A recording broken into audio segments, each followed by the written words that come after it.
জম্মু কাশ্মীরের পেহেলগামে বন্দুকধারীদের হামলা ঘিরে ভারতের সঙ্গে চলমান তীব্র উত্তেজনার মাঝে ব্যালিস্টিক ক্ষেপণাস্ত্রের সফল পরীক্ষা চালিয়েছে পাকিস্তান। রোববার পাকিস্তানের সামরিক বাহিনী 450 কিলোমিটার দূরে আঘাত হানতে সক্ষম এই ক্ষেপণাস্ত্রের পরীক্ষা চালানোর দাবি করেছে। পাকিস্তানের সংবাদ মাধ্যমের খবরে বলা হয়েছে, শনিবার ভূমি থেকে ভূমিতে নিক্ষেপযোগ্য একটি ব্যালিস্টিক ক্ষেপণাস্ত্রের সফল পরীক্ষা চালিয়েছে সামরিক বাহিনী। এই ক্ষেপণাস্ত্র 450 কিলোমিটার দূরের লক্ষ্যবস্তুতে আঘাত হানতে সক্ষম। আবদালি অস্ত্র ব্যবস্থা নামের এই ক্ষেপণাস্ত্রটি ইন্দুস সামরিক মহড়ার অংশ হিসেবে উৎক্ষেপণ করা হয়েছে বলে দাবি করেছে ইসলামাবাদ।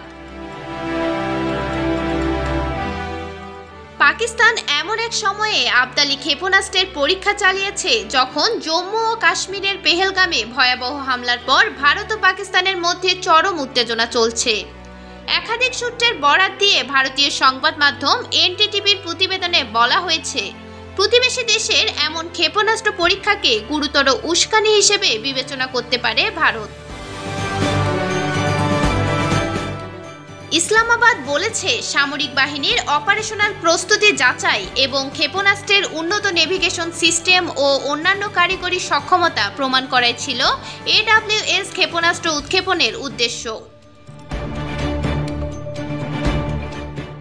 পাকিস্তানের সরকারের এক বিবৃতিতে ক্ষেপণাস্ত্র পরীক্ষার ঘটনায় দেশটির প্রধানমন্ত্রী শেহবাজ শরীফ ও সামরিক বাহিনীর প্রধানরা জাতীয় নিরাপত্তা রক্ষার জন্য সব বাহিনীর অপারেশনাল প্রস্তুতি এবং কৌশলগত দক্ষতার বিষয়ে পূর্ণ আস্থা প্রকাশ করেছেন বলে জানানো হয়েছে। পেহেলগামে ভয়াবহ হামলার পর থেকে ভারত পাকিস্তানের সীমান্ত রেখা লাগোয়া এলাকায় দুই দেশের নিরাপত্তা বাহিনীর মাঝে গোলাগুলি চলছে। প্রকৃত নিয়ন্ত্রণ রেখা ও আন্তর্জাতিক সীমান্তে অস্ত্রবিরতি লঙ্ঘন করেছে উভয় দেশের নিরাপত্তা বাহিনী।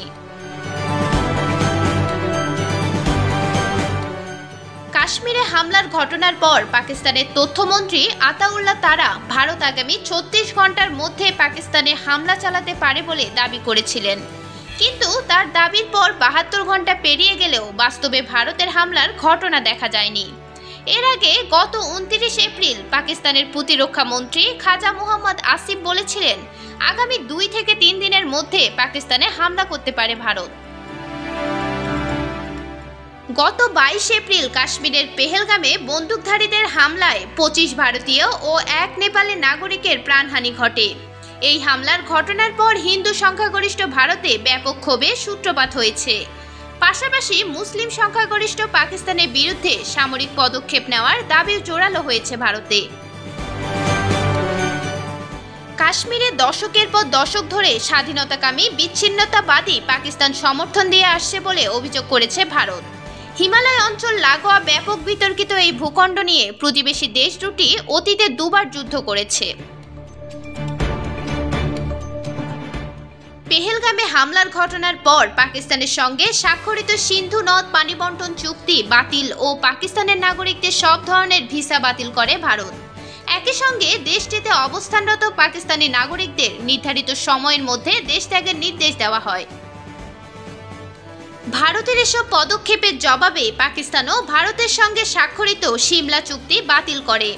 এই হামলার পর দুই দেশের মধ্যকার কূটনৈতিক সম্পর্কে চরম অবনতি ঘটেছে। ভারত ইতোমধ্যে পাকিস্তান থেকে সব ধরনের পণ্য আমদানি নিষিদ্ধ এবং পাকিস্তানি পতাকাবাহী জাহাজ ভারতীয় জলসীমায় প্রবেশের নিষেধাজ্ঞা জারি করেছে। মিরাতুন জান্নাত, বিজনেস বাংলাদেশ, নিউজ ডেস্ক।